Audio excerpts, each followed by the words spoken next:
નમસ્કાર, આપ જોઈ રહ્યા છો નિર્ભય ન્યૂઝ અને હું છું આપની સાથે રિદ્ધિ. આપણે રાજકારણમાં હંમેશા એવું જોયું છે કે હંમેશને માટે કોઈ દુશ્મન કે પછી દોસ્ત નથી હોતું. ગમે ત્યારે પરિસ્થિતિ જેવી હોય છે એ જ પ્રમાણે જે રાજકારણી નેતાઓ હોય છે ઢળી જતા હોય છે. આજે એવું આપણે ખોડલધામના મંચ ઉપર જોયું, જે વર્ષોથી ક્યાંક એવું લાગતું હતું કે અણબનાવ છે, બંને વચ્ચે ક્યાંક શીત યુદ્ધ છે તે ચાલી રહ્યું છે. એટલે આજે જઈ અને ક્યાંક એવું લાગ્યું કે સુખદ સમાધાન થયું હોય.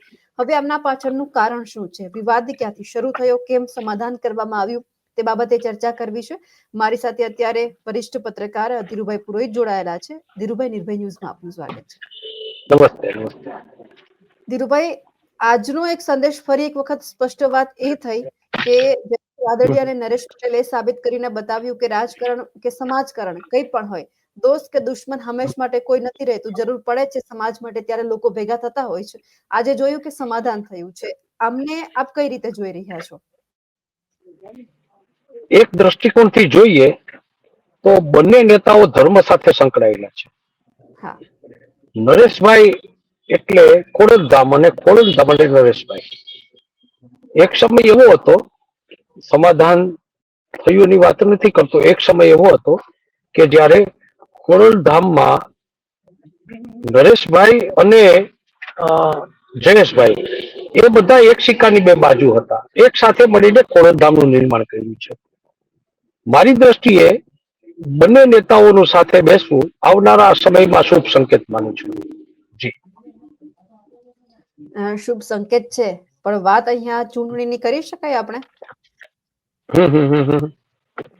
ચૂંટણી કરી શકાય. ચૂંટણી તમે જો વાત કરશો તો હું એવું કહી શકું કે રાજકીય દ્રષ્ટિકોણથી, સામાન્ય દ્રષ્ટિકોણથી જોઈએ ને રીતિબેન, તો ખોડલધામ ફક્ત ધર્મસ્થળ નથી, પણ ક્યાંક ને ક્યાંક રાજકીય પ્રવૃત્તિનું પણ કેન્દ્ર બની ગયું છે. આવી સ્થિતિ વચ્ચે ખોડલધામનું નિર્માણ કરનારા અને ખોડલધામના નિર્માણ સમયે ટેકો આપનારા જ્ઞાતિજનો સાથે મળીને જો હકારાત્મક કામગીરી કરશે તો એ વાત જ્ઞાતિના વિકાસ માટે પણ સારી હશે. કારણ કે ધર્મ હંમેશા વિકાસને પ્રોત્સાહિત કરતો હોય છે. આવી સ્થિતિ વચ્ચે ખોડલધામની વાત ફક્ત લેવા પટેલ સમાજના એક કુળદેવી છે એ રીતે જ નહીં, પણ એ માતાજી છે. એટલે સૌરાષ્ટ્રમાં દરેક પ્રજાજનોને પણ આશીર્વાદ આપે એવી શક્યતા મને નકારી શકાતી નથી. જી, એટલે જયેશ રાદડિયાનું એક સૂચક નિવેદન એ હતું કે હું હોઉં કે ના હોઉં, પણ ખોડલધામ તો હંમેશા રહેવાનું છે. મુદ્દો ક્યાંક એવું લાગે છે કે વર્ષો પહેલા ખોડલધામથી શરૂ થયો હતો. વિઠ્ઠલ રાદડિયા તો એ સમય હતા જ્યારે ખોડલધામનો પાયો નખાયો ત્યારે. જયેશભાઈ હતા નહીં, પણ વિઠ્ઠલભાઈ અને ખોડલધામ, જયેશભાઈ હતા નહીં. જયેશભાઈની એ વખતે શરૂઆત હશે, અથવા તો હું માનું છું ત્યાં સુધી રાજકારણમાં પણ એ આવ્યા નહોતા એ સમયથી ખોડલધામ છે. પણ જે રીતે વિઠ્ઠલભાઈના પરિવાર તરીકે જયેશભાઈ અને નરેશભાઈએ ખોડલધામની સ્થાપનાથી એક રચનાત્મક કામગીરી કરીને ખોડલધામના ધર્મસ્થળને લેવા પટેલ સમાજ અને સાથે સાથે બીજી જ્ઞાતિને માટે પણ એક અદ્ભુત અને ઉત્તમ ધર્મસ્થાન બનાવી દીધું. એ દ્રષ્ટિકોણથી જોવામાં આવે ને તો આ ચીજ અત્યારે મારી દ્રષ્ટિએ જયેશભાઈ અને નરેશભાઈ સાથે થાય અને એનું સમાધાન થાય એ વાત જયારે આવતી હોય તે સૌરાષ્ટ્રના રાજકારણમાં એક હકારાત્મક દ્રષ્ટિકોણને એક નવી દિશા મળે, નવી ઉર્જા મળે. એ વાત તો સાચી છે. જી, તો જે રીતે ગોપાલ ઇટાલિયાનું વર્ચસ્વ વધી રહ્યું છે એ મુજબ ક્યાંક કહેવામાં આવ્યું હોય કે તમે બંને એક જ સંસ્થા સાથે, સમાજ સાથે જોડાયેલા છો. તમારાથી એવું કહેવાય છે કે સૌરાષ્ટ્રનું રાજકારણ ગરમાતું હોય તો ભાજપ કોંગ્રેસ કે આપથી નથી ગરમાતું. જ્યારે જ્યારે સૌરાષ્ટ્રના રાજકારણની વાત આવે તો સૌથી પહેલા ધ્યાન કેન્દ્રિત થાય છે નરેશ પટેલ અને જયેશ રાદડિયા, કારણ કે લેઉવા પાટીદાર સમાજ ખૂબ મોટો છે. અને ક્યાંક આપણે જોયું છે કે અવારનવાર ચૂંટણીમાં મતદારો એ સમાજને આધીન હોય છે કે એ કઈ બાજુ જાય છે એ તરફ વિજય થતો હોય છે. એટલે વેલ, રીતિબેન બહુ સારો સવાલ છે. વિસાવદરનું પરિણામ આવ્યા પછી ભારતીય જનતા પાર્ટી એટલે શાસક પક્ષને પણ એવું થયું છે કે ક્યાંક સ્થિતિ આપણા સંપૂર્ણ કંટ્રોલમાં નથી. ક્યાંક ને ક્યાંક કોઈ બાબત એવી છે કે જે બાબત ભાજપના વિરુદ્ધમાં જાય છે. સંપૂર્ણ સ્થિતિ આખી આવી સ્થિતિ વચ્ચે વિસાવદરના પરિણામ પછી જે રીતે વિસાવદર વાળી શબ્દ ખૂબ રાજનીતિમાં પ્રચલિત બન્યો. એક કહેવત થઈ ગઈ, વિસાવદરવાડી થશે, વિસાવદરવાડી થશે. આ વિસાવદરવાડીની સાથે ખોડલધામ એટલા માટે જોડાયેલું છે કે ક્યાંક ને ક્યાંક એવી વાત આવે છે કે નરેશભાઈ કોઈ ચોક્કસ દિશા તરફ મતદારોને વાળતા હોય એવી શક્યતાઓ એ વખતે પણ દર્શાવાતી હતી. અને જે પરિણામ મળ્યું છે ત્યારે હજી એકવાર કહું કે ખોડલધામ લેવા પટેલ સમાજનું આસ્થાનું કેન્દ્ર છે. અને જ્યારે આજ ખોડલધામ ના કોઈ નેતા અને નરેશભાઈ જેવા નેતા લોકોની વચ્ચે નીકળે ને એટલે એની અસર તો મત ઉપર થતી હોય છે. વિસાવદરવાડી, નરેશભાઈ અને ગોપાલ ઇટાલિયા આ બધું એક સાયકલ હોય એવું મને લાગે છે. આવા સમયે નરેશભાઈ તટસ્થ બનીને જયેશભાઈ સાથે જાય અથવા તો નરેશભાઈ અને જયેશભાઈ બંને વચ્ચે મિલાપ થાય અને એની વચ્ચે સમાધાન થાય. બેન, સમાધાન થયું હશે કોઈ મજબૂત રાજકીય વ્યક્તિ વચ્ચે હશે અને ક્યાંક જો અને તોની વાત થઈ હશે, ક્યાંક શરતો થઈ હશે, ક્યાંક નાની મોટી એકબીજા વચ્ચે શું પ્રશ્નો અને સમસ્યાઓ છે એની વચ્ચે પણ ખુલ્લા મને ચર્ચા થઈ છે. ધર્મની વાત આવે છે એટલે કમિટમેન્ટ તો બંને પક્ષોમાં હશે જ. પણ આપે જે પ્રશ્ન કર્યો છે ને એમાં વિસાવદર અને ખોડલધામ અને રાજનીતિ અને સૌરાષ્ટ્ર ઉપર ખોડલધામ ધર્મની સાથે સાથે ખોડલધામની રાજનીતિ બહુ મોટી અસર કરે. કારણ કે સૌરાષ્ટ્રના લેવા પટેલ સમાજ મતો રાજનીતિને દિશા તો આપે છે, એ વાત ચોક્કસ છે. આવા સમયે ફરી એકવાર કહું છું કે જયેશભાઈ અને નરેશભાઈ નું સાથે બેસવું સૌરાષ્ટ્રની રાજનીતિને એક નવી દિશા તો આપશે જ. જી. તો સમાજને શું ફાયદો છે આમાંથી? સમાજને ખૂબ ફાયદો છે. એક સમાજ ના બે નેતાઓ સામસામે ઝઘડતા હોય કે કોઈ સમાજ માટે અને પ્રતિભાશાળી વ્યક્તિ, જયેશભાઈ રાજનીતિના કદાવર નેતા તો છે અને અમિતભાઈ જેવા વ્યક્તિ રાજકોટમાં જયેશભાઈના સંમેલનમાં આવી સહકારી ક્ષેત્રમાં અને જયેશભાઈના ખંભે હાથ મૂકી અને લોકોને એક સંદેશો આપે છે. એટલે એક વાત તો પાકી છે કે જયેશભાઈનું કદ નોંધપાત્ર તો છે જ. હવે વાત આવે છે નરેશભાઈની. નરેશભાઈ જે રીતે ખોડલધામની શરૂઆત કરી, પાયો નાખ્યો અને વાત ચાલતા ચાલતા ચાલતા અહીં સુધી પહોંચી અને ક્યાંક લેવા પટેલના જ સમજુ નેતાઓએ નરેશભાઈને અને જયેશભાઈને સાથે બેસાડ્યા છે.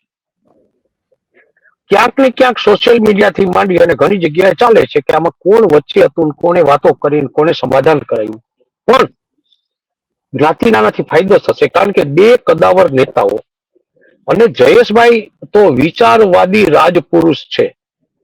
જયેશભાઈ હવે એના પપ્પાના પગલે છે, હું વારંવાર કહી ચુક્યો છું, અને એના પપ્પાની સાથે રહી રહીને એક સમજુ, શાણા અને વિચારશીલ નેતા થઈ ગયા છે. જયેશભાઈ અને નરેશભાઈ નું સાથે રહેવું ચોક્કસ લેવા પટેલ સમાજને ફાયદાકારક છે. જી.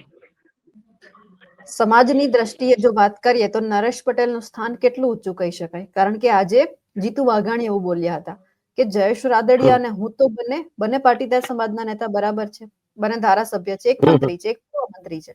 હવે એમણે જાહેર મંચ ઉપરથી એવું કીધું કે અમે તો નરેશ પટેલની સામે નાના બાળકો છીએ. વાહ. નરેશ પટેલ સામે નાના બાળકો, એવી વાત જ્યારે અત્યારની સરકારના એક સિનિયર મિનિસ્ટર કરતા હોય તો એ નરેશભાઈને સન્માન આપ્યું કહેવાય. એક ચીજ વચ્ચે આ બધી વાતો આવતી હતી અને ખાસ કરીને રીતિબેન વિસાવદરની જયારે ચૂંટણી થઈ એ સમય દરમિયાન ક્યાંક ને ક્યાંક નરેશભાઈ માટે અને સામે પક્ષે રાદડિયા પરિવાર માટે જે વાતો થતી હતી એમાં ક્યાંક ને ક્યાંક મારી દ્રષ્ટિએ બે સન્માનની વ્યક્તિઓના પોઈન્ટ માઇનસ થતા હતા. જે ચાલતું હશે તે ક્યાંક ને ક્યાંક કોઈ પણ જ્ઞાતિના એક ધર્મસ્થળ માંથી આવતો વ્યક્તિ, સન્માનની વ્યક્તિ, અને એક રાજનીતિમાંથી આવતો સન્માનની વ્યક્તિ, બંને સામસામે આવે છે. અને બંને સામે જ્યારે તમે કોઈને હરાવવા માટે કોઈ વ્યક્તિ આવે છે, કોઈને જીતાવવા માટે કોઈ વ્યક્તિ આવે છે, એનું પરિણામ આપણે બધા જાણીએ છીએ. આવી સ્થિતિ વચ્ચે કોને કોઈને જીતાડ્યો, કોને કોને હરાવ્યો એ ચર્ચામાં આપણે ન પડીએ તો પણ નરેશભાઈ અને જયેશભાઈ સાથે આવ્યા એ લેવા પટેલના બૌદ્ધિક લોકોએ કરેલી એક ઉત્તમ કામગીરી છે એવું હું માનું છું. હમ. સાથે આજના ઘણા બધા નિવેદન અમે જોયા કે જેમાં જગદીશ વિશ્વકર્મા જે હાલના નવા પ્રદેશ અધ્યક્ષ બન્યા છે એમણે સરદાર પટેલની તુલના નરેશ પટેલ સાથે કરી છે કે જે રીતે 562 રજવાડા સરદાર પટેલે એક કર્યા એ જ રીતે નરેશ પટેલે સમાજને જોડવાનું કામ કર્યું છે. કારણ કે જ્યારે સરદાર પટેલ સાથે જો ઉપમા અપાતી હોય તો પછી કોઈ પણ વ્યક્તિ છે એમણે વિચારવા જેવી બાબત છે. નરેશભાઈને સરદાર પટેલની સાથે સરખાવવા એ મારી દ્રષ્ટિએ હજી થોડો સમય વહેલો છે. હજી થોડો સમય વહેલો છે. સરદાર પટેલનું પ્રચંડ વ્યક્તિત્વ કોઈ જ્ઞાતિ સાથે બાંધીને એને કોઈ જ્ઞાતિના નેતા તરીકે ઓળખવા એ વાત મારી દ્રષ્ટિએ સરદાર પટેલ તો પ્રચંડ વ્યક્તિત્વના ધણી હતા. સરદાર પટેલ ના વ્યક્તિત્વની અસર જો નહેરુજી જવાહરલાલ નહેરુ સહિત બાકીના નેતાઓ પણ જો એ પ્રચંડ વ્યક્તિત્વનો પડછાયો પડી શકતો હોય એમાં એ ગુજરાતના રાજનીતિમાં તો આઝાદી પછીમાં સરદાર પટેલ જેવા કદાવર નેતા આજે થયા નથી અને ભવિષ્યમાં કદાચ થશે કે કેમ એ પ્રશ્નાર્થ છે. આવી સ્થિતિ વચ્ચે મને એવું લાગે છે કે વિશ્વકર્માજીએ ભાજપના સરકતા મતો ભાજપ તરફથી લેવા પટેલનું ચોક્કસ દિશા તરફ જવું આ તરફ જવું લો ને ગોપાલ ઇટાલિયા જે રીતે ભાજપના મતોને અંકે કરી રહ્યા છે અને ગોપાલ ઇટાલિયા જ્યારે લેવા પટેલ સમાજમાં એનું વ્યક્તિત્વ છે ને લોકપ્રિય થઈ રહ્યું છે ને એ દ્રષ્ટિકોણથી હું માનું છું કે લેવા પટેલ સમાજના મતો અંકે કરવા માટે નરેશ પટેલને સરદાર પટેલની સમકક્ષ બનાવાઈ રહ્યા છે. આ થોડું વધુ પડતું લાગે છે મને. સરદાર પટેલ કોઈ જ્ઞાતિના નહોતા, ભલે નરેશ પટેલ દરેક જ્ઞાતિને માટે આવકાર્ય માણસ હશે કદાચ, પણ સરદાર પટેલ ની સાથે નરેશભાઈની સરખામણી થાય ને એ થોડું વધુ પડતું દેખાય છે. જી હા, એટલે કે કોઈ પણ વ્યક્તિ સાથે આપણે ઉપમા કરીએ છીએ તો પહેલા એમના કામ છે, એમના બલિદાન આપણે જોવા પડે. કોઈ પણ સમાજની વાત છે, એ આપણે વર્ષોથી એમના બલિદાન જોયેલા છે, એટલે એ એમની રીતે એક પ્રકારે સાચા હશે. જગદીશભાઈ,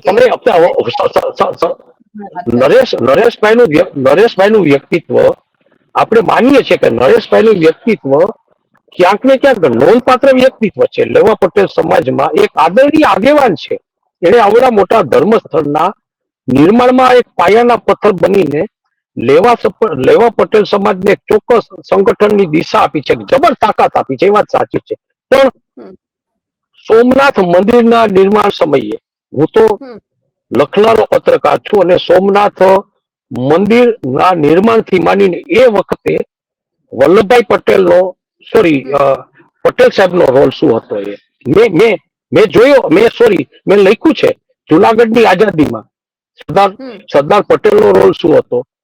આ બધા જે દ્રષ્ટિકોણથી જેનું પ્રચંડ વ્યક્તિત્વ છે ને એ વ્યક્તિત્વને અત્યારના કોઈ નેતા સાથે નથી સરખાવી શકાય. આપણે ક્યારેક ઘણી વાર એવું થાય કે દૃઢ મનોબળ અને લોખંડી પુરુષ તરીકે આપણે જો સરદાર પટેલની સરખામણી નરેન્દ્રભાઈ સાથે જો કરીએ તો ક્યાંક ને ક્યાંક દ્રઢ મનોબળની સાથે કદાચ એકાદ વાત આપણે સમજીને માની શકીએ, પણ તમે ગુજરાતના કોઈ નેતાની એની સાથે જો સરખામણી કરતા હો ને તો વધુ પડતી વાત છે. અને એ પછી લોકોમાં આપણે ક્યાંક હાસ્યાસ્પદ ન બનીએ એવી નેતાઓ જે નિવેદનો કરે છે ને એનાથી પટેલ સાહેબનું કદ ઘટે છે મારી દ્રષ્ટિએ. બિલકુલ, કારણ કે તમે મત માંગો છો તો તમારે સ્પષ્ટ વાત કરવી પડે, કારણ કે તમને તમારે સ્વીકારવું પડે.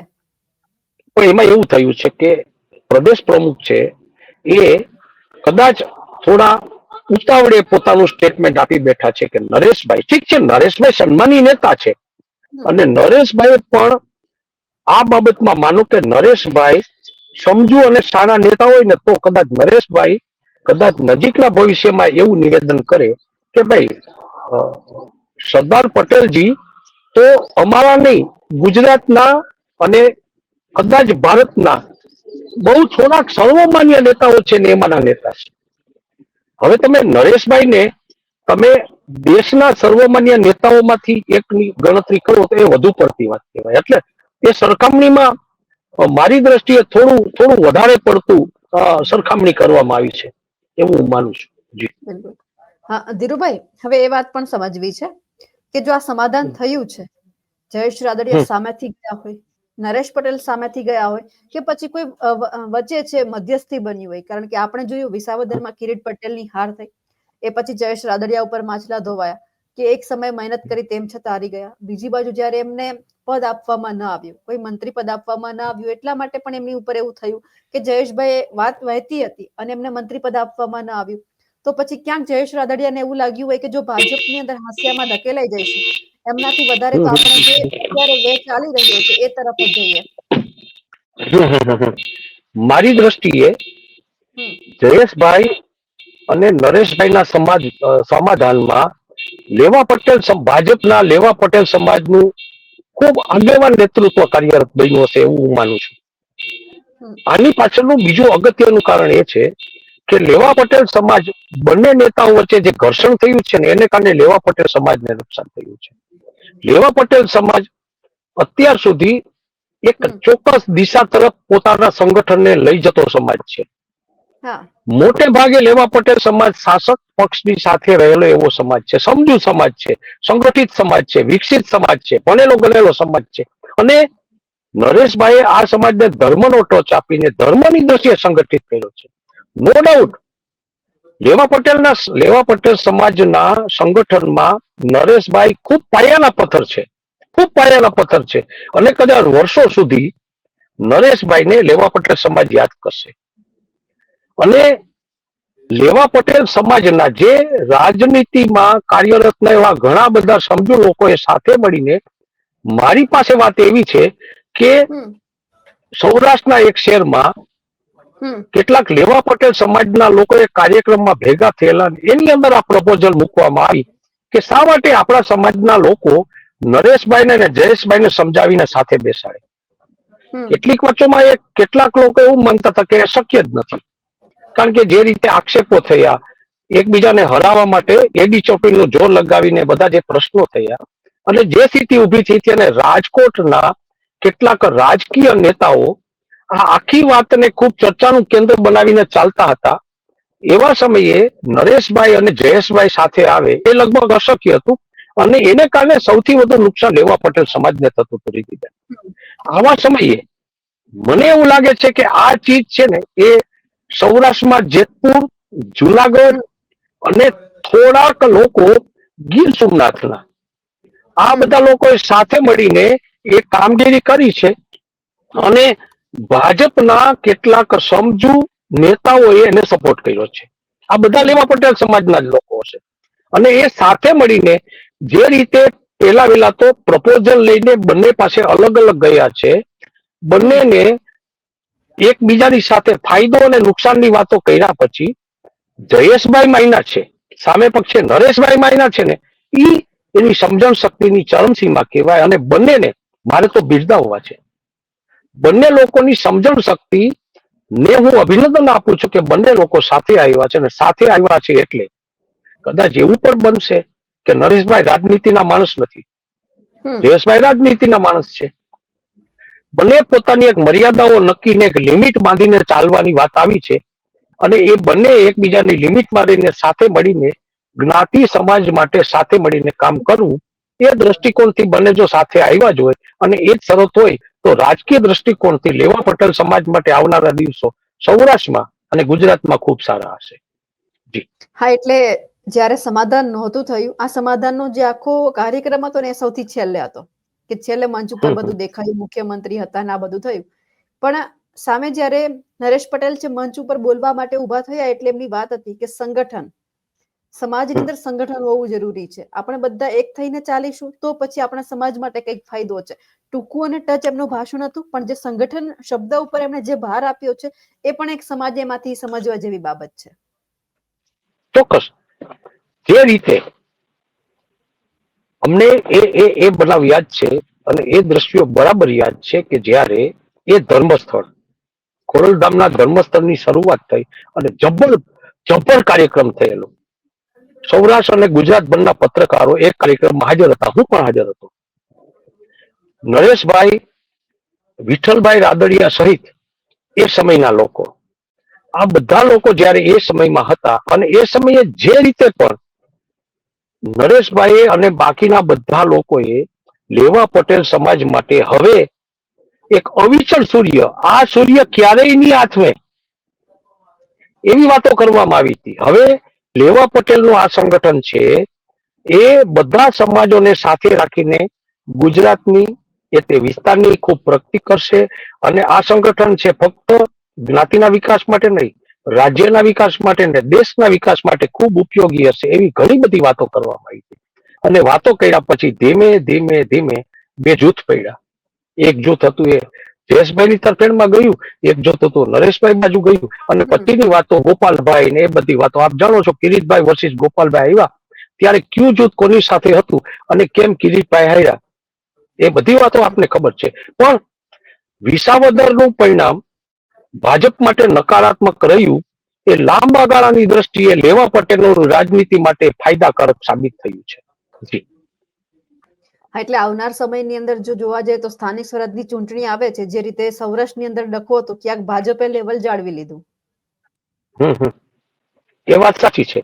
એક વાત એવી છે, રાજનીતિમાં સમાધાન થવાને એક સારી નિશાની છે, પણ સમાધાન કેટલું ટકે છે ને એ ચીજ અગત્યની હોય છે. એ વાત છે. ખાસ કરીને સ્થાનિક ચૂંટણીઓની અંદર કદાચ પરિણામ ભાજપ તરફથી નમશે, પણ આ સમાધાન છે ને બેન એ 2027 ની ગુજરાત ધારાસભાની ચૂંટણીને લઈને કરવામાં આવેલું સમાધાન છે. કારણ કે લેવા પટેલ સમાજ ગુજરાતમાં અને ખાસ કરીને સૌરાષ્ટ્રમાં જે તરફ મતદાન કરશે ને એ તરફ શાસન ધરશે. એટલે જેનું લેવા પટેલ સમાજ જે બાજુ મતદાન કરશે ને એનું શાસન હશે. એવી સ્થિતિ વચ્ચે ગુજરાતના રાજકારણમાં ફરીવાર લેવા પટેલ સમાજ એક ચક્રી શાસન વાળા સમાજ તરીકે ફરીથી પ્રસ્થાપિત થાય એવી શક્યતાને હું નકારી શકતો નથી. સમાજ માટે તો સારી વાત છે, પણ સાથે સાથે જે રીતે નરેશભાઈ ખોડલધામનું નિર્માણ થયા પછી બીજા સમાજોને સાથે રાખીને જુદા જુદા કાર્યક્રમ કરતા હતા, એ સમયે અમે સમાચાર એવા પણ લખ્યા છે કે ખોડલધામ છે એ ફક્ત કોઈ એક સમાજનું ધર્મસ્થળ નથી. તમામ સમાજો માટે એકતા અને સંગઠનમાં ધર્મને સાથે રાખીને કેમ કરવું એવો સંદેશો આપતું ધર્મસ્થળ છે. આવી સ્થિતિ વચ્ચે એક જ સમાજના બે નેતાઓ, એક ધર્મસ્થળથી આવતા નેતા અને એક રાજનીતિમાંથી આવતા નેતા ફરી સાથે મળીને એક સમાજની વિકાસ માટે ચોક્કસ રાજકીય નીતિને લઈને સાથે ચાલતું હોય તો એવા બીજા સમાજ માટે પણ માર્ગદર્શક બની રહેશે એવું હું માનું છું. અને બીજા સમાજના અંદરો અંદર ઝઘડતા અથવા તો સમાજને સાથે રાખીને ન ચાલતા અથવા તો રાજકીય માણસો એક જ સમાજના બે પ્રતિભાશાળી નેતાઓને રાજકારણમાં અલગ કરવાનો જે પ્રયાસ કરે છે એવા લોકોને પણ આ શીખ મળશે અને એવા નેતાઓને પણ શીખ મળશે કે સમાજને સાથે રાખી સંગઠિત થઈને ચાલશું તો આપણા સમાજ માટે પણ રાજકીય દ્રષ્ટિકોણથી સમાજનો પણ વિકાસ થશે અને સાથે સાથે લોકશાહીમાં તો બેન મતોની કિંમત છે, માથાની કિંમત છે. એટલે દરેક સમાજ માટે સંગઠિત થઈ અને રાજનીતિ કરવીને ઈ નરેશભાઈ અને જયેશભાઈ એ સંદેશો આપ્યો છે દરેક સમાજને સૌરાષ્ટ્રના. જી બિલકુલ ધીરુભાઈ, આશા પણ આપણે એ જ રાખીએ કે 2027 સુધી ખાલી આ સમાધાન ના રહે, આગળ પણ ચાલે તો જે સમાજ માટે આ બધું કરવા માટે આવ્યા છે એક એમનો સિંહ ફાળો પણ નોંધનીય થાય. આપ અમારી સાથે જોડાયા, પરિણામ મળશે. મને એવું લાગે છે કે નરેશભાઈ પણ એક પામેલા નેતા છે. થોડાક નાના મોટા વિવાદોમાંથી નરેશભાઈ પણ ખૂબ શીખ્યા છે. જ્યારે જયેશભાઈ તો પીઢ અને સમજુ નેતા, વિઠ્ઠલભાઈની સાથે ચાલીને પીઢ અને સમજુ નેતા થઈ ગયા છે. બંને સાથે રહેશે ને તો બંનેની રાજકીય કારકિર્દી એકની પ્રચંડ સામાજિક કારકિર્દી, એકની રાજકીય કારકિર્દી, બંનેને ચાર ચાંદ લાગી જશે અને એક નવી દિશા રાજનીતિને મળશે એવું મને લાગે છે. જી બેન. જી ઓકે. બિલકુલ ધીરુભાઈ, આપ મારી સાથે જોડાયા, આપનો ખૂબ ખૂબ આભાર. થેન્ક યુ બેન. આવજો રીતિબેન. તો જે રીતે હવે એ જોવાનું છે કે 2027 ની અંદર સૌથી વધારે સિંહ ફાળો કોનો રહેવાનો છે પાટીદાર સમાજની અંદર, કારણ કે બે દિગ્ગજો હવે એક સાથે ભેગા થયા છે, નરેશ પટેલ અને જયેશ રાદડિયા. આશા પણ એમનો જે લેઉવા પટેલ સમાજ છે રાખીને બેઠો છે કે હવે આ બંને વચ્ચે ક્યાંય જે તકરાર છે ન આવી જોઈએ, કારણ કે આ બંને છે સમાજના મોભીઓ જો અમારી સાથે ચાલશે તો પછી સમાજનો પણ વિકાસ થશે. તમને શું લાગે છે અમારા અહેવાલને લઈને કમેન્ટ કરીને ચોક્કસથી જણાવજો. સાથે જ અમારી નિર્ભય ન્યૂઝ ચેનલને લાઇક, શેર અને સબસ્ક્રાઇબ કરવાનું ભૂલશો નહીં. નમસ્કાર.